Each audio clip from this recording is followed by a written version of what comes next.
मैं ये बोलने के लिए आया हूँ, ये मुल्क मेरा है, समझ रहे। तो वो सियासी पार्टियों को सोचना चाहिए जो अगर ये समझती है कि एमआईएम की कुछ ताकत है करके उसमें, तो हम तो हाथ बढ़ाने के लिए तैयार है उसमें।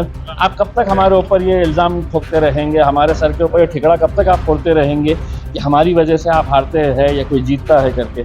आइए, अगर सबको बीजेपी को हराना है तो हम भी आगे हाथ बढ़ाने के लिए तैयार हैं। लेकिन अगर आप हिंदू राष्ट्र की संकल्पना करते हुए अपने अपने तौर तरीके से अगर आप हर चीज़ बदलने की कोशिश करेंगे, हम ये कहते हैं कि अगर वंदे मातरम अगर आप कह रहे हैं तो हमारे लोगों ने खड़े रहना, एहतराम करना चाहिए उसका। लेकिन आप मुझे ज़बरदस्ती नहीं कर सकते करके। तो हम भी कोई है तो टुंडे उंडे नहीं है उसके अंदर, हाथ हमें भी है, अगर तुम दो मारोगे तो एक हमें भी मारना आता है।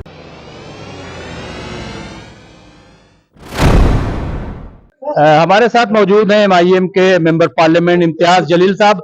सर, ये उत्तर प्रदेश में एमआईएम अच्छी खासी कामयाबी इस बार उसको मिली है, 5 चेयरमैन और 85 के करीब जो है वो मेंबर्स चुने गए हैं। ये एक तरीके से लोग कह रहे हैं कि ये बड़ी उम्मीद अफजा जो है वहां पे लोगों का नतीजा ये आया। क्या कहेंगे? देखिए, मेहनत कर रहे हैं तो नतीजा मिल रहे हैं उसमें।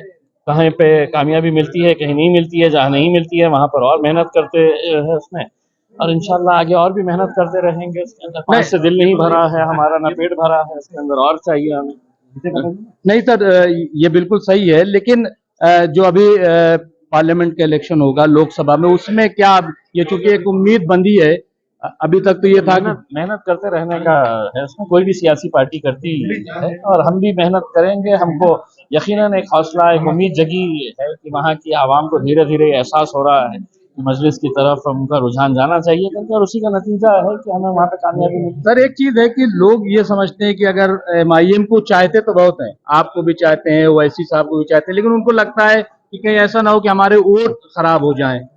ये डर कैसे निकले उनके अंदर से? तो वो सियासी पार्टियों को सोचना चाहिए जो अगर ये समझती है कि एमआईएम की कुछ ताकत है करके उसमें, तो हम तो हाथ बढ़ाने के लिए तैयार है उसमें। आप कब तक हमारे ऊपर ये इल्जाम ठोकते रहेंगे, हमारे सर के ऊपर ये ठिकड़ा कब तक आप फोड़ते रहेंगे कि हमारी वजह से आप हारते हैं या कोई जीतता है करके। आइए, अगर सबको बीजेपी को हराना है तो हम भी आगे हाथ बढ़ाने के लिए तैयार हैं। नहीं तो सर, बीएसपी से आप अंबेडकर की बात करते हैं, दलितों की बात करते हैं, तो बीएसपी जो है उससे क्यों, क्या कोई बातचीत हो रही है? हम तमाम वो सियासी पार्टियों को हम अपना हाथ बढ़ाने के लिए तैयार है जो इस मुल्क से भारतीय जनता पार्टी को खत्म करने में साथ देगी। मैं ये बोलने के लिए आया हूँ, ये मुल्क मेरा है, समझ रहे।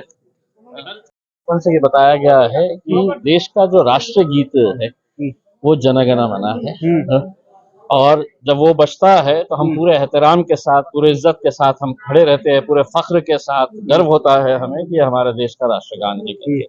लेकिन अगर आप हिंदू राष्ट्र की संकल्पना करते हुए अपने अपने तौर तरीके से अगर आप हर चीज बदलने की कोशिश करेंगे, हम ये कहते हैं कि अगर वंदे मातरम अगर आप कह रहे हैं तो हमारे लोगों ने खड़े रहना, एहतराम करना चाहिए उसका उसमें। लेकिन आप मुझे जबरदस्ती नहीं कर सकते करके, और इस हद तक तो जबरदस्ती करिए ही नहीं कि मतलब आप हाथ पैर भी चलाना शुरू कर दे रहे हैं करके उसमें। तो हम भी कोई है तो टुंडे उंडे नहीं है उसके अंदर, हाथ हमें भी है, अगर तुम दो मारोगे तो एक हमें भी मारना आता है। जिस तरीके से कहा जा रहा है मेरठ में आप पार्षद आप लोग बने हैं, लेकिन कहीं तो जब से जीते तब से विवाद हो रहा है, तो जो हजम नहीं हो रहा, विवाद नहीं है, असल में उन्हें हजम नहीं हो रहा ये कैसा जीत गए है करके। तकलीफ यही सता रही है, इसीलिए कुछ ना कुछ बहाना करके है तो ये कुछ ना कुछ मुद्दा खड़ा करने की कोशिश करते रहते हैं। हमारा ये कहना है कि आवाम ने जिता कर लेकर आई है, हमें उसके अंदर कबूल कर लीजिएगा उसमें। क्या 2024 का इलेक्शन है, आप गठबंधन में शामिल हो रहे हैं? किसके गठबंधन में?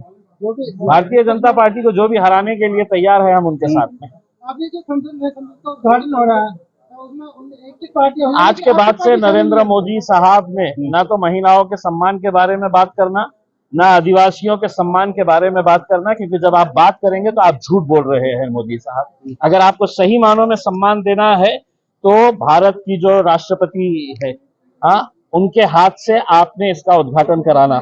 अगर नहीं करा सकते तो जो लोकसभा के, राज्यसभा के जो कस्टोडियन है, पार्लियामेंट के कस्टोडियन है, उनके जरिए आपने करवाना चाहिए था। लेकिन आपको तो आदत है कि मैं हूं बस, मेरे अलावा और कोई नहीं। लेकिन जो विपक्षी पार्टियां हैं जो बहिष्कार करेंगी, उनमें किस पार्टी, आपकी पार्टी का तो कहीं नाम ही नहीं है उनमें। बिल्कुल है, हमने ऐलान किए हैं, हम भी इसका बहिष्कार कर रहे हैं।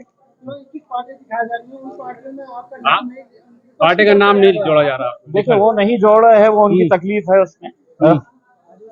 लेकिन हम तो पूरी ताकत के साथ हम इनका विरोध करने वाले हैं और वो 18 एक तरफ करेंगे, हमारा विरोध बहुत अलग तरीके से। आपको विपक्ष साथ नहीं देता तो क्या आप अकेले उतरेंगे चुनाव में? जंगल में अकेले ही चलते हैं। मेरठ वालों को बोलेंगे कि 2 खींच के देना था वहीं पे। इम्तियाज भाई आपका नंबर 9545 95 सर दिल्ली की बॉडी कब अब तश्कील दी जाएगी? मैं भी नेक्स्ट पार्लियामेंट का ये जो महीने का सेशन रहेगा उसके अंदर डॉक्टर शमीम अंसारी दिल्ली से